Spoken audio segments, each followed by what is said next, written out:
Welcome back on Dynamod. Today I want to propose you a video about a review about the units of the Battletome Nighthaunt 2022 released by the Games Workshop. Obviously, these are all my opinions and are related only about what I read and so on about them and what I think that can be useful. It's not related about what you must use or not. That it's up to you decide how you want to create your roost and so on and play such units. Remember such detail. Anyway, in the description you can find the playlist with the Battletome Nighthaunt 2022 where you can find the analysis of the rules as there are. So it's an analysis as it is not an opinion. How you can use and how the rules work. So don't worry about that. This it's a bit different as video because it's really an opinion about, but you can see also the other videos related so that you can understand better such pattern and understand if it's worth for you or not eventually to play with. But I like the Nighthaunt anyway. A note about when I talk about the enemy units not being able to retreat and I don't specify anything else, remember that it's about the Possession Grieving Legion. So, if you're interested about knowing more about such, I invite you to go in the description and see the video about the rules of the Nighthaunt Battletome 2022 because there I specified everything else. So, now we can continue. And we can begin with Nagash. Nagash is an EFSO model as miniature and as rules, because the datasheet is the same that we see in the Soulblight Gables, in the Reapers, in the Flesh Eater Court Squeeze. So it's really amazing as model and as rules. It's worth the price of points that it costs. Still, I don't like to play with Nagash because I think that being the god of death, he should apply its presence when there are really big battles, not the normal ones that you are going to play with. So I don't like to play with Nagash in normal ways. So cause if you like, I suggest you to play, but I don't want to play with Nagash because it appears me that it's really overwhelming figure. I don't like to play with Nagash with such a big figure when I going to play a simple incursion or simple play and so on. It's I can say overwhelming for the battle that I'm planning to play. That usually are 2000 points about. So I don't think that it's good related to such size of battles. Then we have Lady Olinda, that it's a good charter. It doesn't cost too much as point, but the points are variable along the time. Anyway, it's quite good. The only thing that I don't like too much about Lady Olinda is the amount of wounds that are 7, and they are really few if you consider that it's one of the main pieces of your army. So I would have thought to have at least 9 wounds, it would have been better because anyway it's not technically a small model. Still, it's a mod that it's quite worth because the word of 4 plus it's a way to save it quite good because it make it having a lot of interesting option. And if you go to see about all the other things, the 1 per battle ability to heal a unit of Summonable Nighthaunt can be quite useful. Okay, it's 86, so not too much. Still, can be quite useful if you combine them with all the other things that can be coming from the magic and so on that can help you healing the units eventually. And if you go to see about the Mortar Grief ability, it's okay, but it's quite problematic because the range is small and it's on 5 plus, so not so great. Still, it's something that it's a good add-in. What it's really good, it's about the lifting the veil, that it's really nice because it's the real ability to make heal Lady Olinda itself, and it can be really quite interesting. Obviously, it depends by the unit targeted, but can be really quite nice. And the spell specific about the Lady Olinda, that it's Grief Striken, it's a good one. It's a way to debuff the opponent and buff your own units. So it's really nice. So this model, it's something that has a lot of potential. Moreover, because has a peculiar thing, and is that if included in a Nighthaunt army, obviously, is treated as general even if it's not the general itself. So it's a way to have two generals, so to have the option to have two nodes that can bring you quite a lot of benefits eventually, because you can have a lot of options if you are going to play the Warscroll battalions or you are going to play with other things. So it has a lot of things that make Ledolinda really a good choices eventually to think about. But you have also to think if the price that you pay for Ledolinda, you can have more playing than normal charters, multiples, so that you can have something else that it's worth and you can combine in other different ways. So think about it, because it can be really a good choices, but it's not a must-have as choices.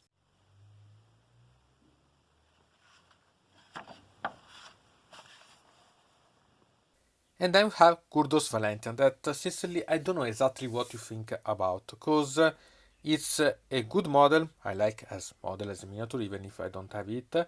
And if you go to see about the profile, it's a melee one, because it has a lot of attacks, and if you compare to the points that it costs, it's not bad, because it has a lot of potential, but in combat.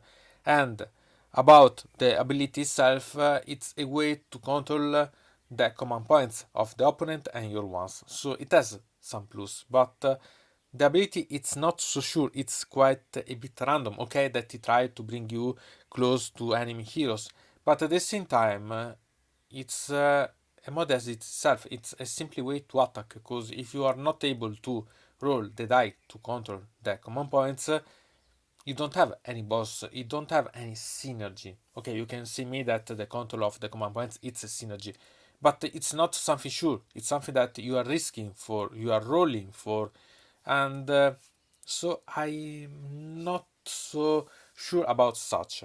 And also it can be general as for Olinder if there are not the generals, so you can't have such type of bonuses, and has many less abilities than what we have seen for Lady Olinda. So I don't know, it doesn't like too much.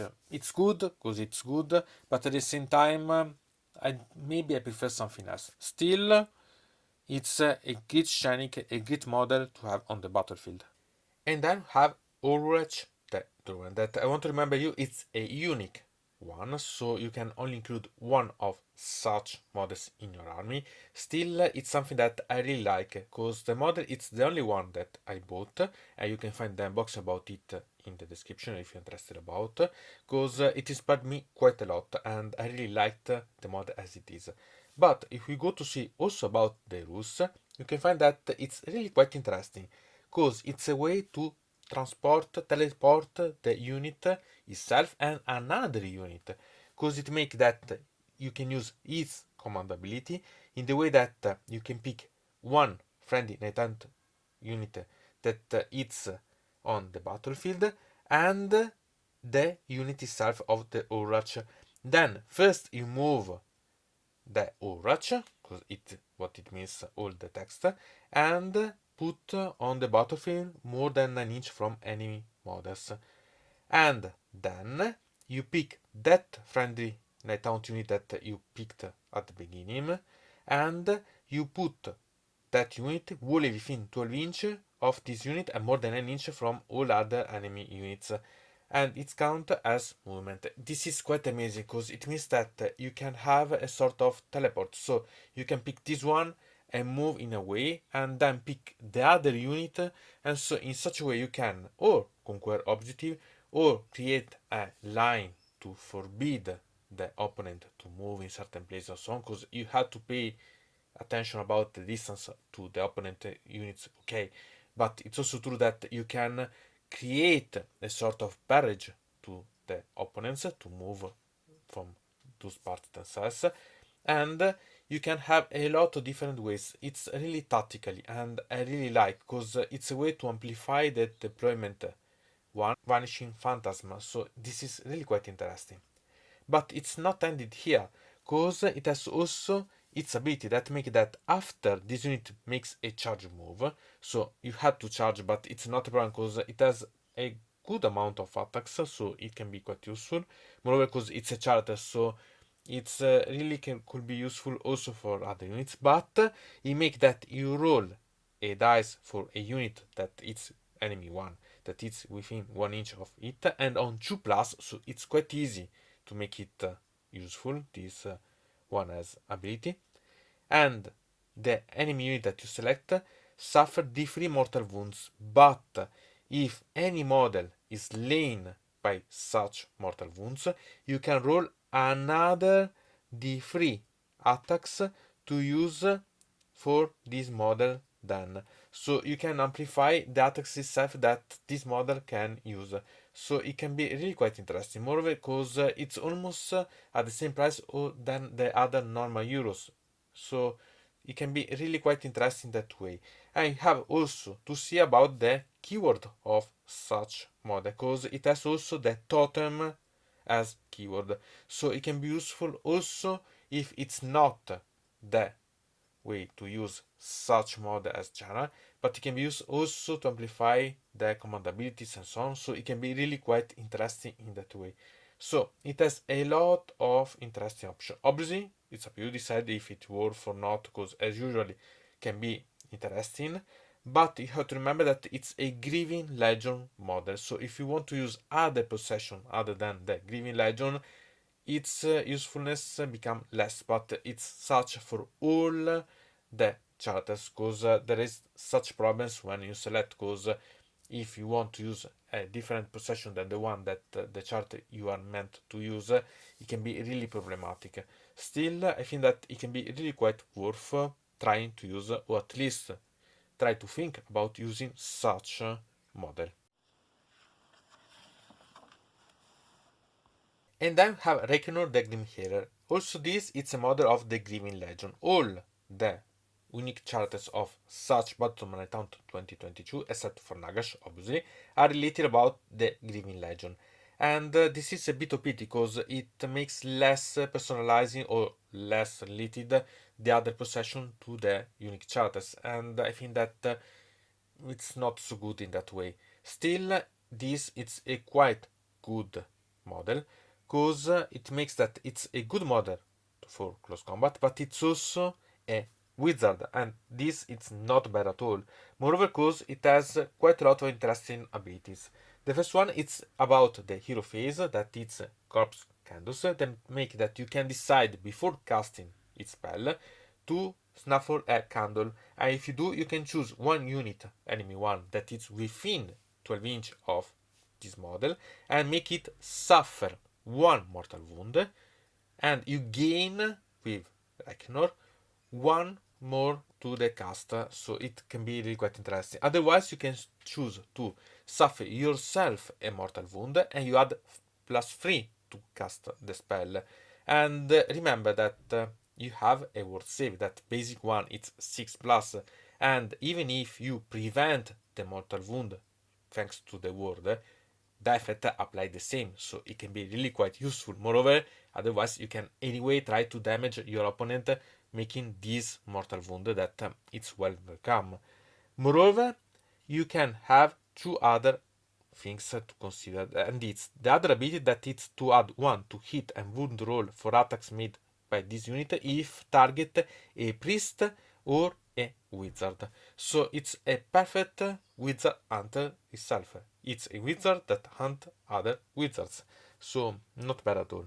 Moreover, you have also the spell specific that it's a 7 as casting value, but I want to remind you that eventually you can have a bonus of +1 to cast if you target the opponent with one mortal wound or yourself for a +3, and has a range of 12 inches, so it's really quite close to use also corpse candles eventually. And is successfully cast, you pick one enemy unit within the range, invisible to it, and make it suffer D3 mortal wounds. And if you make some losses to that unit, you make other D3 mortal wounds. Obviously, you can't continue to do other mortal wounds, but it's really quite interesting. And it has also a good availability about the close combat, because it has a good amount of attacks that you can use. So based on the actual cost that it has, based on the Nighthaunt Battletome 22 when I'm talking about, it's really quite interesting to use because it's a wizard anti-other wizards and can give you a lot of damaging to your opponent. So it can be really quite interesting. Obviously, it's up to you to decide if it's worth or not. But if you are going to play a Grieving Legion, I could suggest you to think about playing with such model.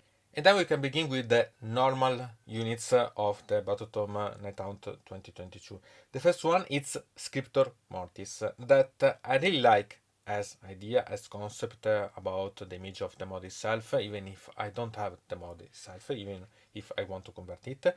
But here you have to pay a bit of attention. Okay, we had first flickers of Witchlight that make it at once per phase, so you can use it in each phase, yours or your opponent. You can allocate one wound or a mortal wound that would be allocated to the hero to a friendly Nighthaunt summoner unit that is within of this hero. So only one, and that has to be a summonable unit within 6 inches of this. So it's quite limited about preventing. It's not like a certain necromancer from the Sublight Gaver, so pay attention about such. But what is most important, it's the ability, main one that it has, that it sentences to eternal Torment. And here you have to pay, because in your hero phase, you can say that this unit is going to record the name of a judged hero. And so you pick an enemy hero, only heroes, that does not have the death keyword, so against death armies it doesn't work at all. And visible to the unit, so you have to see that unit. And at the start of each of subsequent hero, so it means that in the first hero phase, when it's your turn, you make it. But you can apply such only from the second one. Moreover, you can't apply again after solving the effect in the same. So it means that the second time that you can apply, it's in the third hero phase, your one. And you can again use it in the fourth. So you have to pay attention about such, because it means that you have quite a lot limited ones to apply based on you can see that hero that you want to target with such judgment. Anyway, there is also a bonus, and this that in the case that the battle end, you have that the judgment apply immediately, even if you don't have the option to use again your hero phase. So at least there is such bonus. Anyway, to make such judgment roll, you roll a dice and compare it to the number of the current battle round. So it means that if you want to apply in the second, you have to roll a 1. Otherwise, it doesn't work. So pay quite a lot of attention about this. But effect, it's really quite interesting because it makes suffer that unit 2d6 mortal wounds. But you can't select the same unit twice. So pay attention and try to think about the order. Eventually, for the first one, try to select a hero minor one, maybe not the main, because otherwise you have the problem that there is that the unit can suffer anything, and it's not worth if it's the main one, because it's better to select it for the second selection, the main characters of the opponent. Moreover, remember that both has to be alive. The enemy, obviously, otherwise it doesn't work. And it has to be saved, and on the battlefield also the Scriptor Mortis. So you have to make safeguard about such model. It's not bad, really. I like the idea. Still, it's less useful than you could think, because it's based on your roll of dice. Because the first hero that you select, it's almost saved, and the second one, it means that you have to roll a 3 or less to be able. So you have 50% about. The only one time that you are sure that you'll target for sure the enemy model, the hero, it's when the battle ends, because if you select that model, you are sure that it's applied the effect. So it can be really quite interesting in that way. So it's critical, it's not so easy usable, but it's something that at least I try to play with, because I think that it can be really fun. to have such model on the battlefield. And then we treat two units together because they are the Knight of Shroud, one on foot and the other one on Ethereal Steed. There are some little differences about such units, and are that obviously the one on Ethereal Steed is mounted, so it has also the profile about the mount.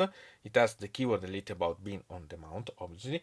It has one more wound than one on foot, and obviously more movement than one on Ethereal Steed. But for everything else, they are exactly the same. So I treat them together because it's the same. They are really good in combat, so they are really something that you can look for about. And it has two, but we could say almost three abilities that you can really consider. So we have that it has Stolen Hours that make that at the end of the combat phase, if any enemy models were slain by attacks made with these units word and Stolen Hours in that phase, this is cause, I want to remember you, the one on the Terra Steed has also the attacks on of the Terra Steed, so those doesn't count, it counts only the sword of the model. So if you slain enemy models, you can heal one wound, a single one allocated to this unit, and add one to the wound characteristic of this unit. It means that in each combat phase you can improve the wound characteristic. You can hear that it's not bad if you are damaged or so on, but moreover you can add wound. You can literally add wounds and wounds together to make it really big amount of wounding, because it's amazing such. Moreover, it has another option that it's, we have that Knight of Shroud on foot. It has Spectre Overseer that grant once per battle the redeploy or the unleash hell. Instead, Knight of Shroud on Ethereal Steed grant the all-out attack. So they are a bit different. All the other it's the same, but this is the peculiar, the issue commands that they grant. That make that once per battle round, this unit can issue a redeploy or unleash hell command to a friendly summonable unit, so only summonable, without a command point being spent. So it's quite interesting because it's a free command ability that you can use. Moreover, in the combat phase, when you pick this unit to fight for the first time in that phase, you can pick a friendly Nighthaunt summonable unit wholly within to a range of this unit. Anyway, 12 inch are not bad in this case, and that has not fought obviously in that phase. This unit and that Nighthaunt summonable that unit can fight one after the other in the order of your choice. So it means that you can combine and choose units to fight at the same time, because you fight first and immediately with the other one. So it's a way maybe to damage the unit so that you can finish at least one model with the Knight of Shroud to improve and heal itself, or that you make some woundy about it and make the other one immediately damaging another unit. So it's a control about such. And remember that you have also the command bit that you use, so you have a lot of interesting things that you can combine to have such models. So it's one of the models that I consider the base about the army to think about. And I've had the Kulgast Crusader, and here I'm a bit doubting about such unit, because once I would have said for sure to take it because it was improving the word of the units. Now it has lost that ability and has another ability. The things that are favoring this unit is that it's a totem, so it has such options that it improves a lot its options, and it has missile weapons, so it has a combination of missile weapons and melee weapons that are not bad, but it has a range of only 12 inch for the missile weapons, so it's not so good at the same time. At the same time, you have to see about its ability that make that if this unit is within 12 inch of any terrified units, so you have to have another unit that is in combat with the enemies to make them terrified, or this unit itself has to be within 6 inch, being a general, so to have the combat trait specific to improve the Dread Aura eventually, and you subtract 1 from damage inflicted to a minimum of 1, obviously, by each successful attack that target a friendly Nighthaunt unit wholly within 12 inch of this unit. So against certain type of armies, it's not bad at all, because it means that you make this close to the units that are advancing about your ones, and you decrease the damage, the multi-damage of certain units. So it's not bad, it's really quite good, but at the same time, you have some problems about knowing that if a support unit really, or you can also play in other ways. So I don't know. I can't think for sure if it's good or not, because anyway, it's only DT about damage, not mortal wounds. Remember about this, and you have to think if it's worth as a protector eventually, because its role it's been a protector literally, and I'm quite adapting. I think that I need to test it on the battlefield to know for sure if it's worth or not to pay the amount of points that it requires to have such a model in my roster. And then have Triplet Harrow. This is really a quite interesting unit, because the main strength of such unit it's not about its profile, but about its abilities. Because it has Phantasmal Discorporation that make it teleport itself. In the movement phase, it can be teleported everywhere on the battlefield, more than an inch from the Shining Elements than a future, and more than an inch from all enemy units. But it means that simply can move and conquer objective and so on, really crazy. But this is quite amazing if you think about this ability used together with the other ability that it has, that it's Curse of Your Loyalty, that once per battle round, if your general issue a command, this unit can issue the same command in the same phase without a command point being spent. So it means that you can duplicate the command abilities. Obviously, if it does, that unit must be received by a friendly Nighthaunt unit. But it's a way that break the limit of one command ability of each time, each turn you can use. And if you play two of these Triplet Harrow, you can duplicate the same ability. So make thrice. It's really quite amazing. What I'm interested about is what would happen if this same model will be general, because technically it will duplicate its same unit. And it would be quite interesting about the problem that it could generate, but it's not so broken anyway. Still, it's a really unit to duplicate command ability without spending any command points. It's more useful that you can think, because it means that you can use everything. The basic command ability that you have for the Nighthaunt can be useful. The other command ability that can be used can be interesting. So think about using Discorporate multiple times. It can be really quite nice. So I think that this one can be a way to have a lot of fun with your army. And then we have Lord Executioner, that we can define it as a close combat model, because it's that one.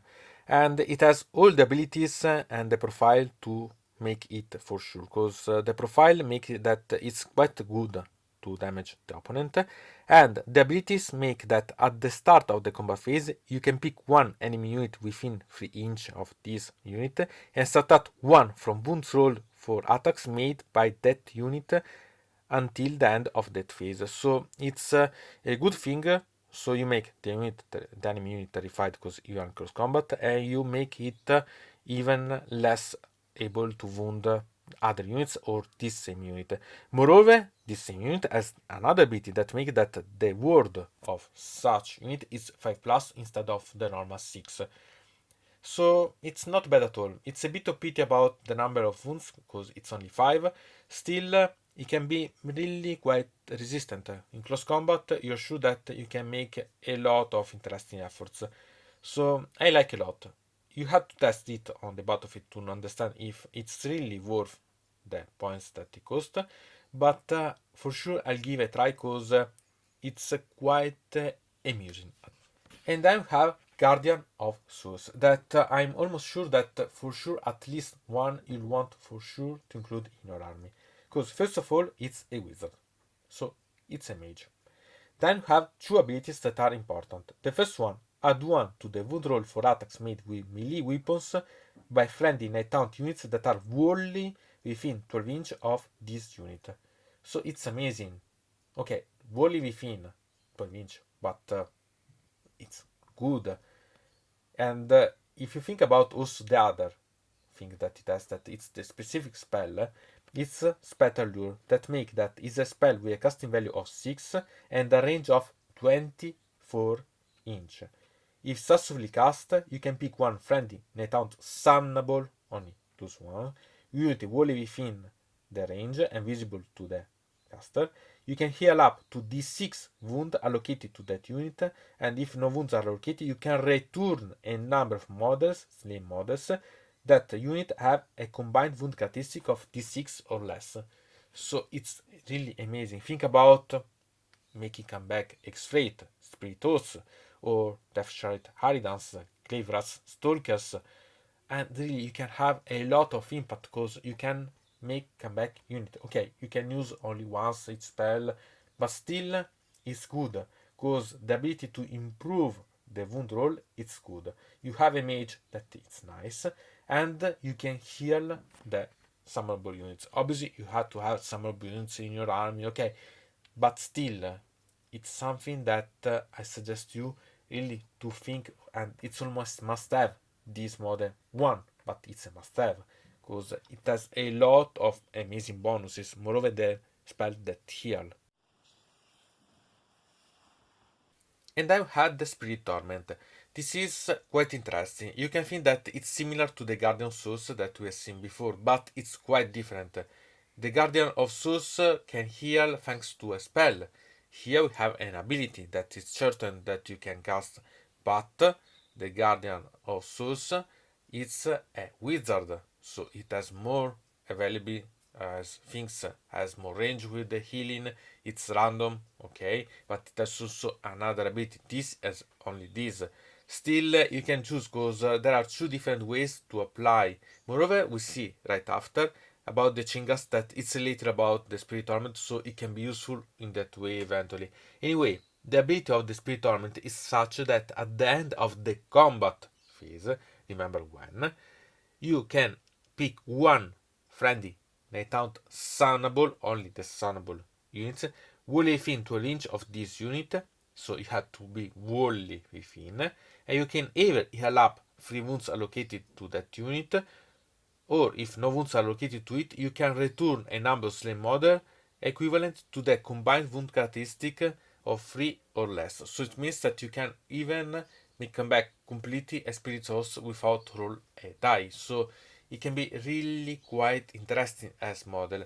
Obviously, it has a problem. It has the problem that it's, as for the Guardian of Souls, not so many wounds. It's not so good in close combat.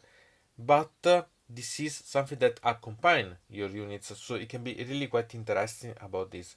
Moreover, we see that with the Chingas can be having a good support eventually, so you can think that it can be really quite interesting about because the Chingas themselves are summable, so it can be really quite nice. And I've had the Chingas. This it's a unit that it's usually associated with the Spirit Torment, so because historically in the game of the House of Nighthaunt from the Games Workshop, it's usually Spirit Torment and Chingas that accompany the Spirit Torment itself. So it's quite nice that there is.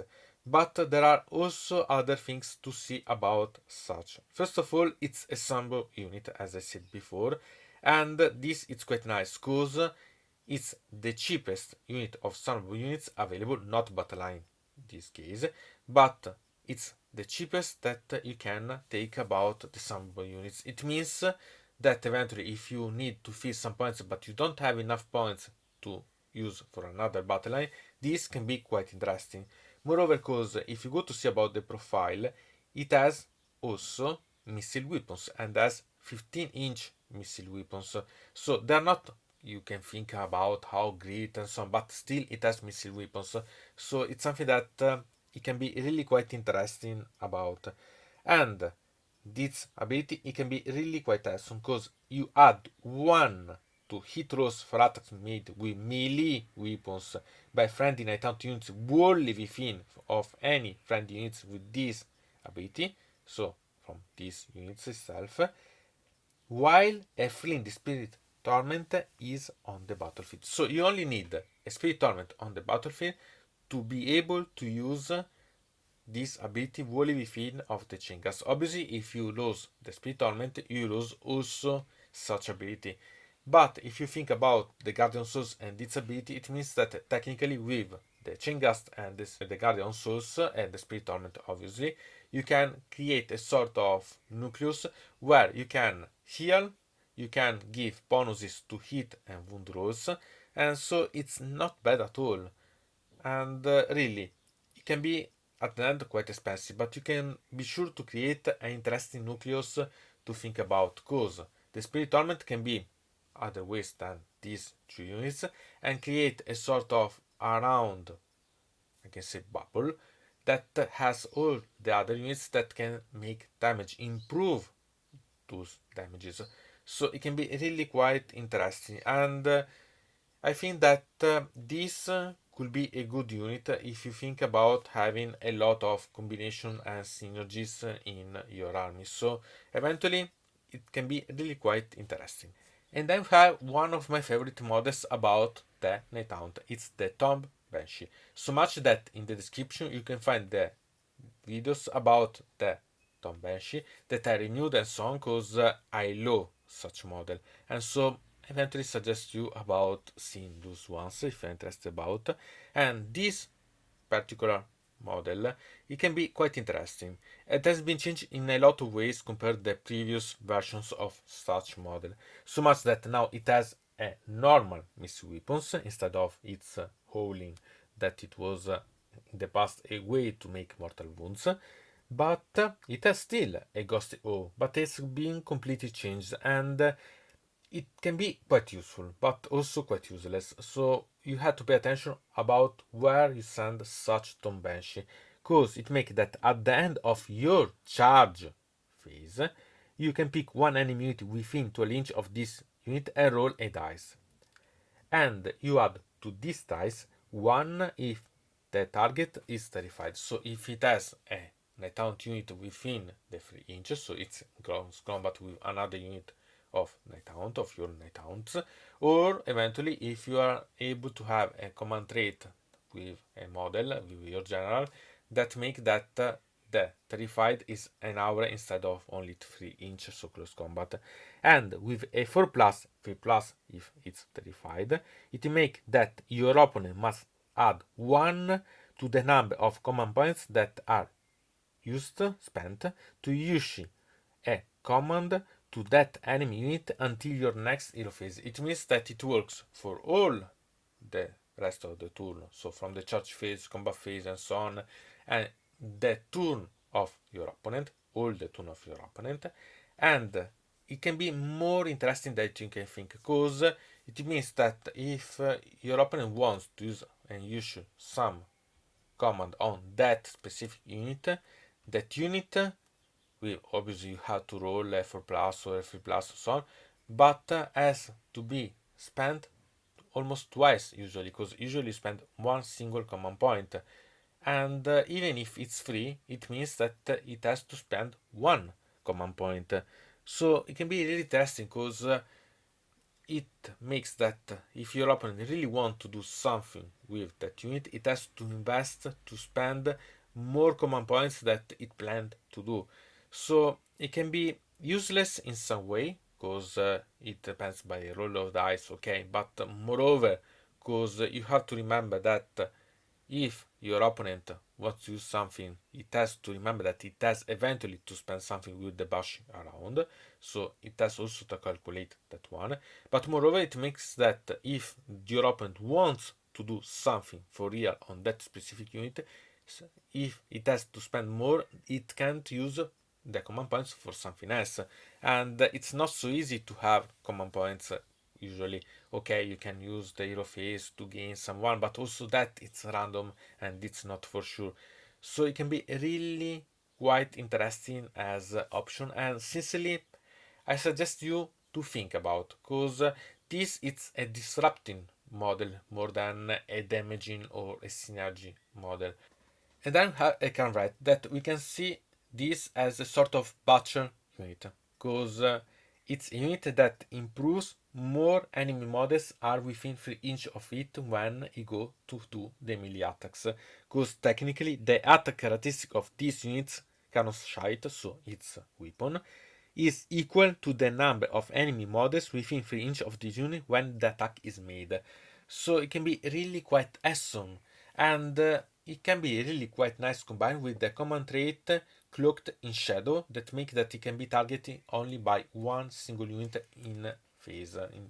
So it can be really quite amazing, because moreover if you send it against a massive amount of number of enemy models, you can make that with single wounds. Moreover, it can be quite nice because each attack that you do, it does 2 damages, so it can be quite interesting. It's fragile because it has only 5 wounds. Still, can be quite interesting to see a sort of butchering, really, because I can call only it as a butchering.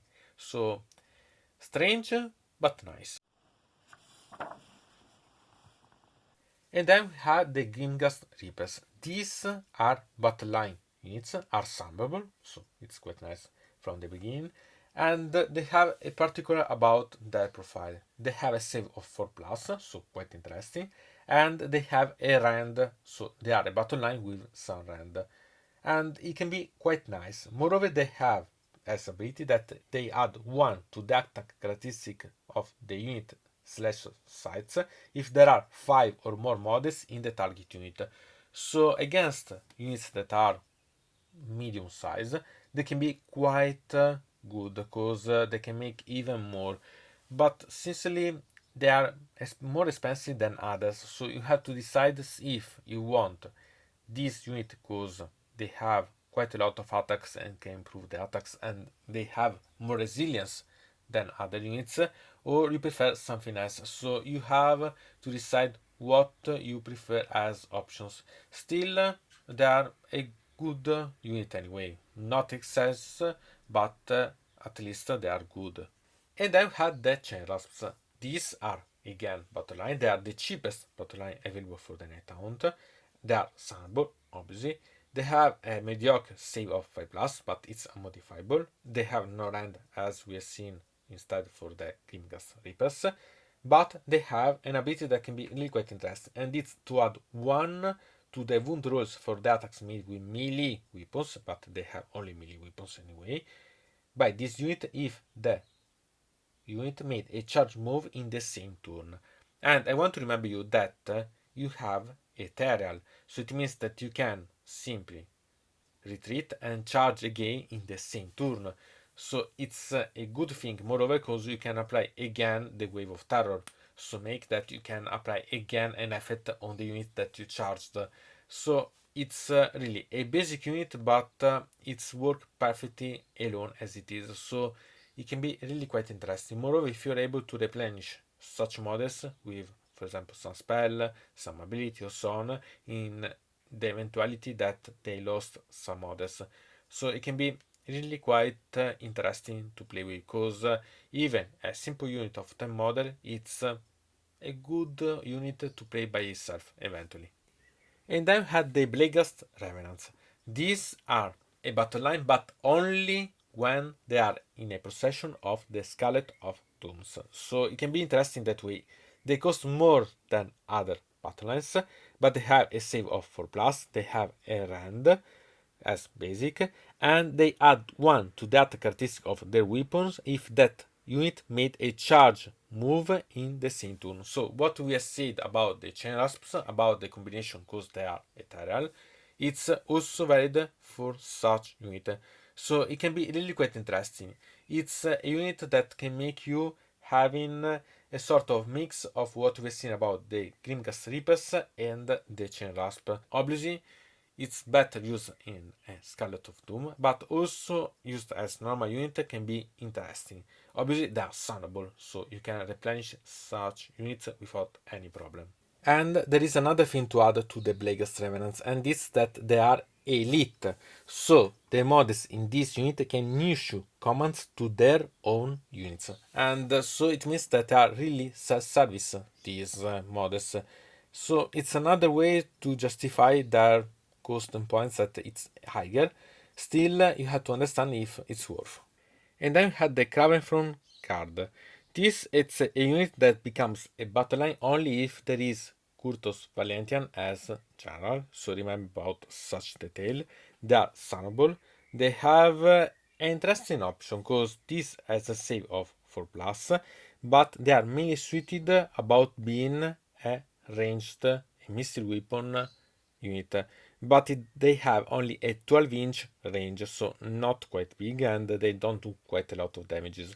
Still, they have quite a lot of interesting options because they have the standard beer that make that in every 5 models in this unit you can make that there is a spectral standard beer. If this unit receives the rally command, while it includes any spectral standard bearer, when you roll a dice for a slain model for this unit, you can return 1 slain models in this unit on a 5 plus instead of 6, so it can be really quite interesting.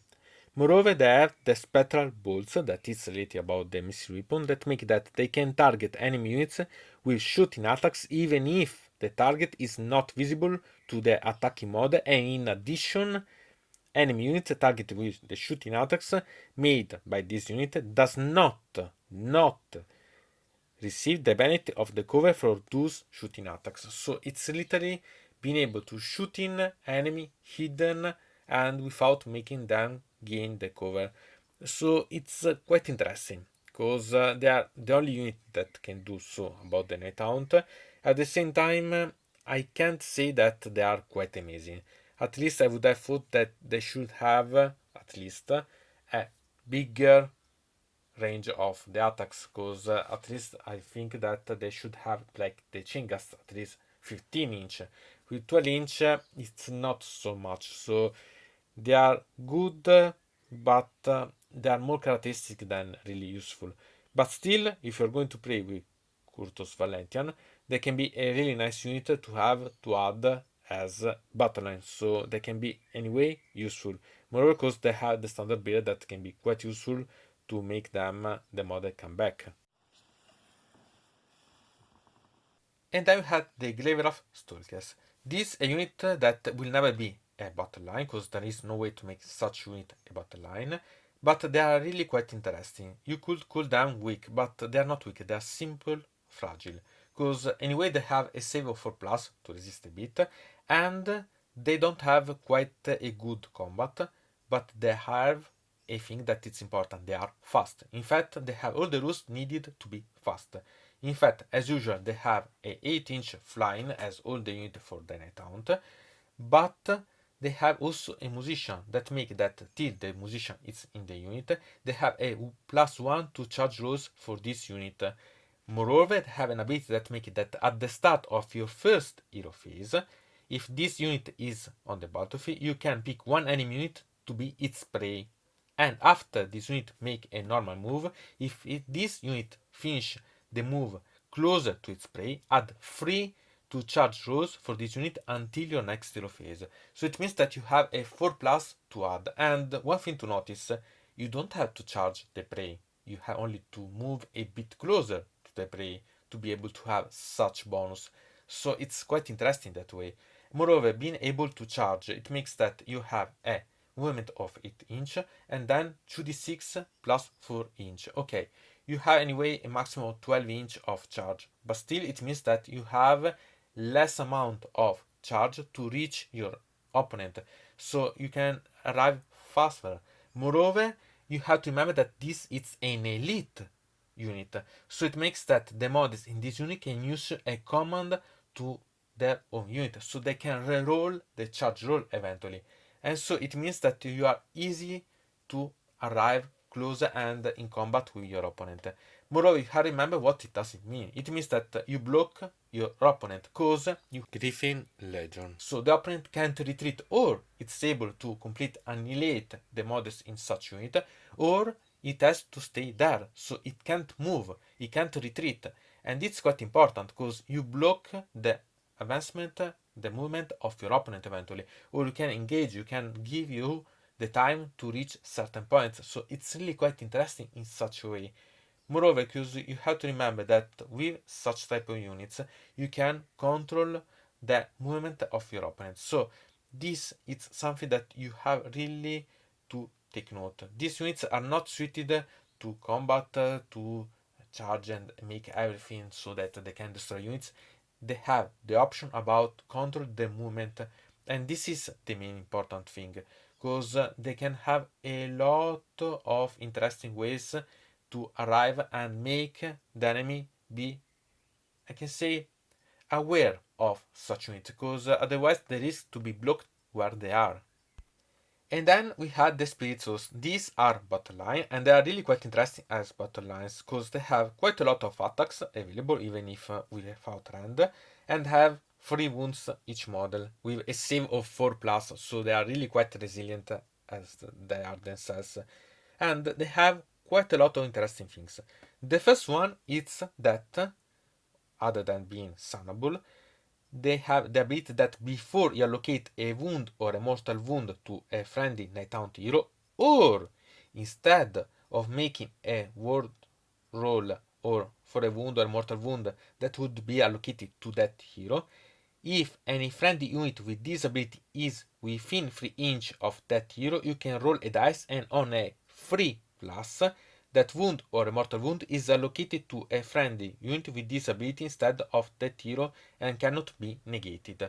So it means that technically you can try to save the hero with its save, and then instead of using the ward, make that this unit with a 3+ can take the wounds. So it's a bodyguard literally for the heroes. And if you think that the main parts of the heroes are having 5 or 6 wounds, it's quite useful. Moreover, because you have also another option to remember, and it's elite. So the models in this unit can use a command to their own units. So they can use the way to heal themselves eventually. So it can be really quite interesting. These are units that can be suited for different ways, or to assault the opponent and use their attacks and their resilience to stall the opponent, or to use them as a bodyguard about your heroes. So it can be really quite interesting in every type of ways that you want to apply. And then we had the Mir Moon Branches. These are summable units that can never be a battle line, but they have quite a lot of interesting things. First of all, they are not bad in close combat because they have a good profile in combat, and they have a save of 4+, so they are nice.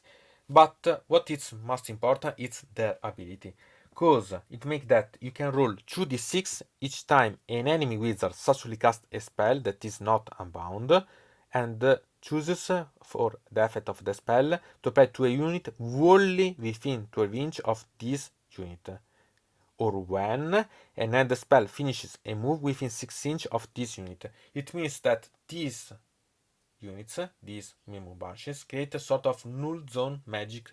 So it can be really quite interesting, because if the roll of such 2d6 is greater than not the result of the casting of the opponent, but the casting value of the spell itself, or the end spells, that spell is unbound before it has any effect, or that and the spell is dispelled. So it means that you forbid those spells, and you can apply it each time the opponent cast on the units that you have that are wholly within 12 inches of such unit. So you have to pay attention about where you position such unit, and obviously they don't work against the magic that it's casted to reinforce the opponent units themselves, but against your ones you have a protection. So they can be a sort of seen as multiple wizards working again and again. Moreover, because they ignore what is the casting, but they consider only the casting value, so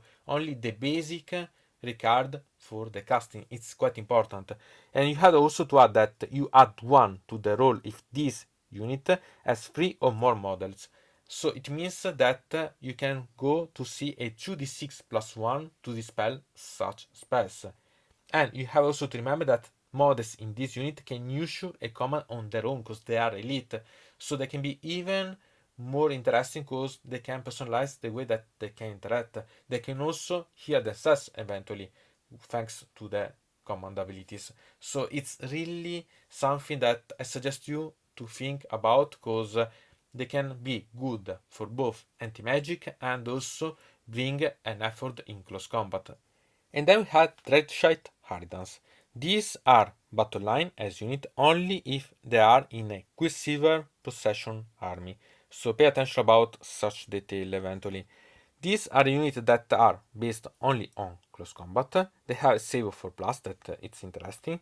But everything is related about the combat and you have to pay attention because they can be eventually quite useful because they add 1 to hit and wound rolls for attacks made with melee weapons by this unit if it is within 6 inches of any enemy model that has any wound allocated to them, or if it is within 6 inches of any enemy unit that have any model slain in that turn.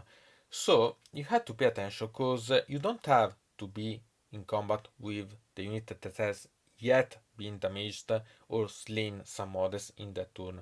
So you have the options eventually to think about. But you have to be within 6 inches, so you can be in close combat with another unit that it's perfectly clear of wounds or model lost. The important is that they are to have such bonus within such 6 inches of an enemy model that has suffered wounds or lost models. Moreover, they have a harrowing shriek, so that you subtract 1 from wound rolls for attacks made by enemy units within 3 inches in this unit if this unit made a charge move in the same turn. So it means that you gain quite a lot of bonus because I want to remember you have also the wave of terror that can add you a lot more bonuses to use. So it can be also useful in that way. In such a way, you can use these in a lot of ways. The only thing that you have to remember is that you have a support unit, something that make that damage, that loss to one of the models that are going to go fight for, or against a unit that is close to such combat. Obviously, it's up to you decide and see if they are worth the, I can say, the price that you pay to include such unit in your army. Still, if you're going to play a Quicksilver army, that could be quite interesting to add to your army itself. And I've had the Black Coach, that it's a model that I love, even if I don't have the new one because it's a bit too expensive. I'm trying to find a way to recreate or have this. I have only the old one. This it's a totem model as keyword, so it's quite interesting because it gives you bonuses that are quite nice. It has 12 wounds and a save of 4 plus. Nice, remember that it's ethereal. And it has a word basic one of 5 plus instead of the 6 plus base one. Moreover, it has a lot of attacks in close combat and it has also missile weapon attacks. And if you think that it moves of 10 inch, it means that the range is not bad. And about the movement, it has also Nimbus power that make you that you can redeploy such model, making that it's more than an inch from the shining features or more than an inch from all enemy units. Remember that this doesn't forbid you to charge afterwards, so you can anyway try to charge. And another thing that you have to remember that can be really quite amazing about making damages, and remember that the range of the missile weapon is 12 inch, and these make other damages, because after this makes as unit a charge move, you can pick one enemy unit within 1 inch of this unit and roll a dice on a 2 plus, that enemy unit suffer d3 mortal wounds. And about the range, it's here, because there is the main ability about this Black Coach, that is Evocation of Death. When this unit is set up on for the first time on the battlefield, place a d6 beside it with the number 1 face it up. Each time an enemy model is slain or flees within 12 inches of this unit, it can be done by this unit or other units. But remember that to apply this, to improve such result, you have also the missile weapons and the charge roll that you do, because you have that 2+ that can make the mortal wounds. So each time an enemy model is slain or flees within 12 inches of this unit, models not unit, increase the value of this die beside this unit by 1 to a maximum of 6. If the value of the dice beside this unit is 5 or 6, this unit has a ward of 4+ instead of 5+. So you can improve the ward save itself. Moreover, once per turn in a shooting phase, if the value of the dice beside this unit is 6, you can say that this unit will unleash its stored necromantic energies, and if you do so, pick one enemy unit within 12 inches of this unit and roll a dice. On a 2+, that enemy unit suffer 3d3 mortal wounds. Then the charge of the value of the dice beside this come back to 1. So it becomes really quite interesting, because you need maybe 1 or 2 turns to charge this, but it's quite easy, because in the first turn you can almost take them to 6, but if you are able to make that it's even a 5, you have improvement of the ward save. Then in the shooting phase you can make that you can reach the 6, and if you do so, you can make with a 2+, 3d3 mortal wounds. And remember that these mortal wounds replenish, because you make that the change of value is 1, but when you make such one, you can then replenish again the amount of the dice to bring it back to 6. So you can continue to create a lot of interesting devastation with such cloak, that it really have a lot of options to make damages. I really like such unit. It's something that I suggest you really to take note, because it has a lot of value. You have to decide if to play with it or not, but 1 or even 2 of such precoce could be a really good thing to add to your army. And then we have 2 units that I treat together, and are the Briar Queen and the Thorns of the Briar Queen. These I treat together as unit, because they are simply, you have to buy together, so you play them together. And the Thorns of the Briar Queen are simply a vassal, a unit that support the Briar Queen itself, because they are the bodyguard, technically.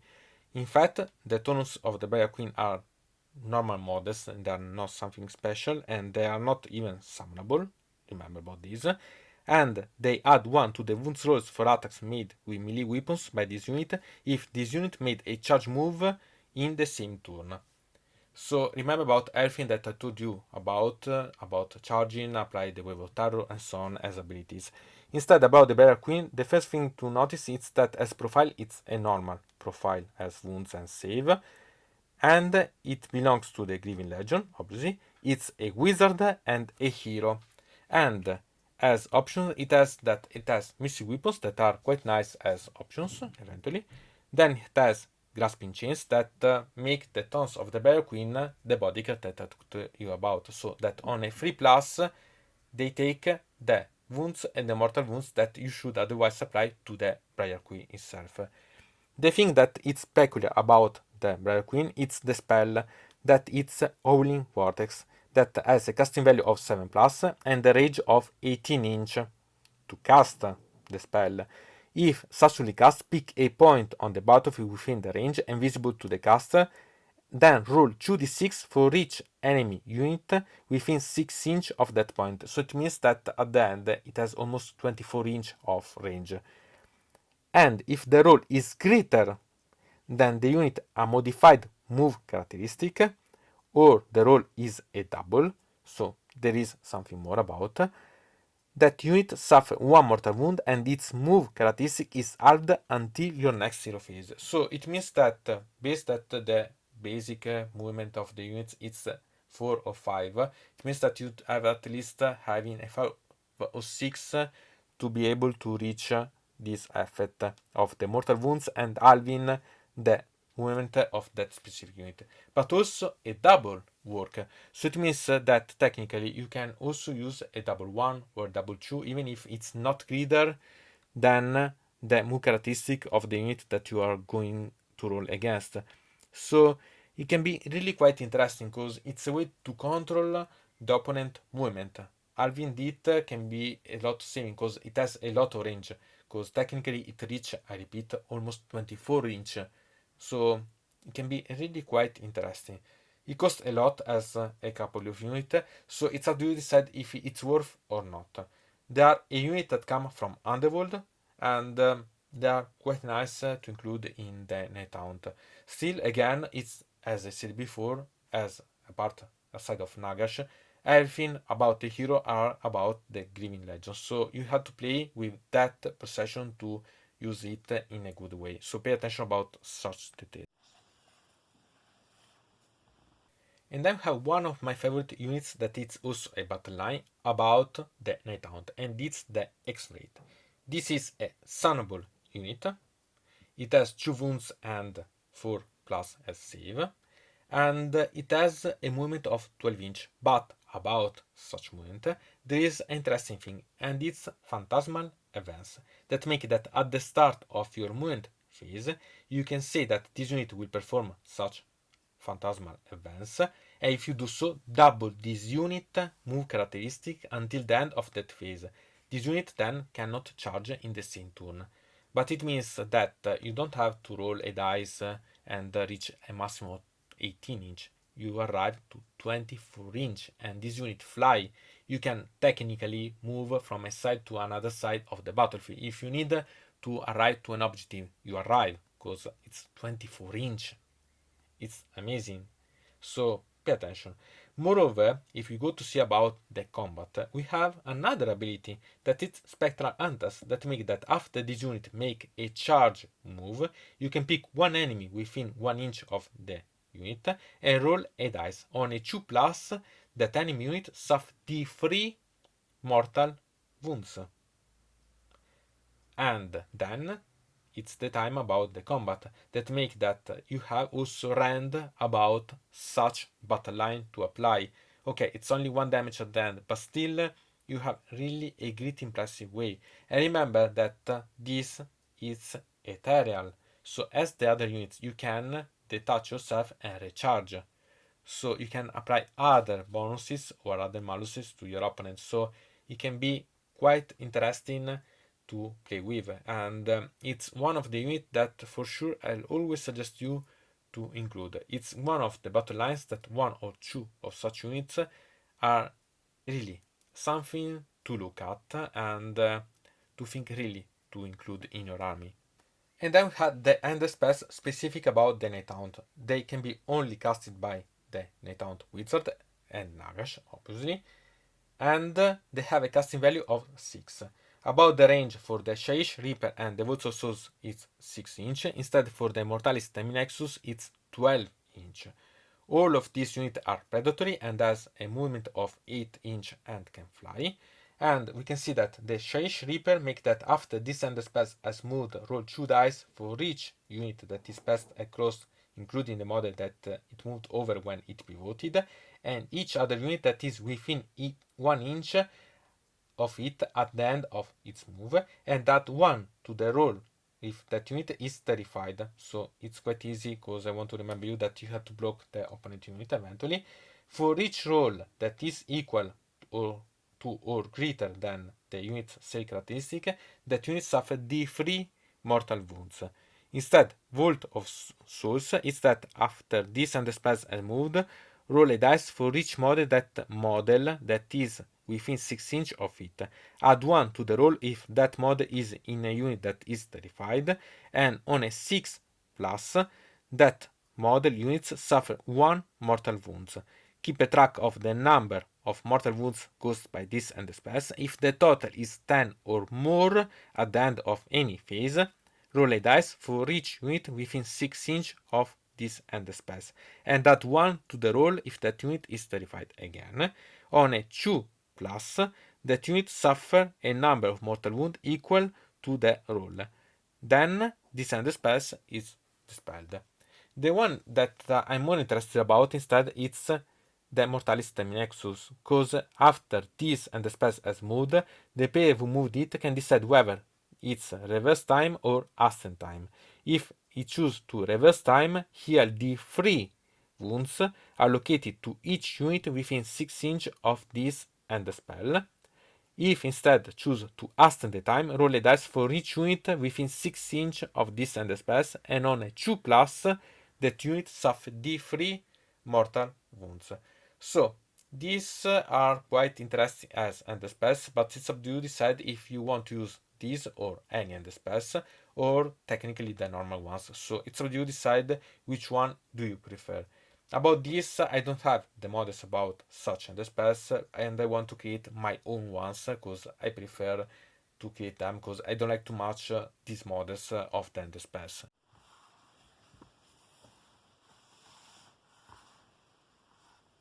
One thing that I want to remember about such analysis, again, that it's my opinions about, and if you're interested about finding such rules, such datasheets, you can simply go to see about the app official one that is both for Android and iOS, available for Warhammer Age of Sigmar, and you can find these units so you can read by yourself.